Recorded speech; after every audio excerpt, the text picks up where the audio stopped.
Henry Davis was 30 years old on December 14, 1906, when he purportedly attempted to assault 48-year-old Annie Reid. She was a Crownsville shopkeeper's wife and reported to authorities that while she was riding her buggy back home from Annapolis, she was assaulted.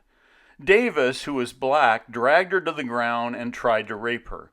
She fought him off with her horsewhip until assistance arrived. Davis fled the crime scene.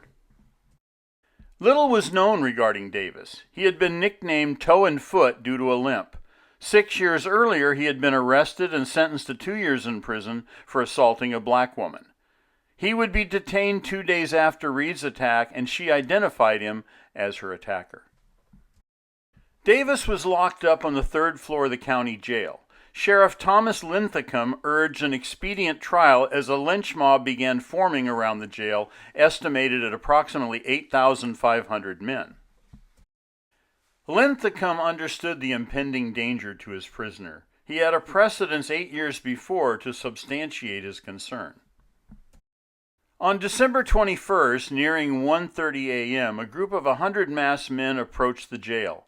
Initially, they identified themselves as deputies. When that ruse failed, they stole tools from some nearby homes and burst through the door. They confronted the outnumbered guards with pistols and obliged them to release Davis to their designs. Davis likely assumed his legal fate, whether a trial was conducted or not.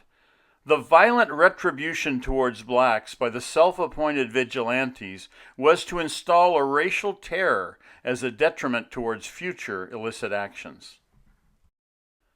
Davis was dragged down Clay Street toward Brickyard Hill. He was repeatedly beaten and kicked. He confessed his actions and requested mercy from his abductors. They had no interest in staging a trial or offering forgiveness. Davis would be expediently strung up from a tree overlooking College Creek and then shot to death more than 100 times. There would be reportedly 38 known Maryland lynchings between 1875 and 1911. Some of these lynchings were conducted upon innocent men. None of the slain received a fair jury trial.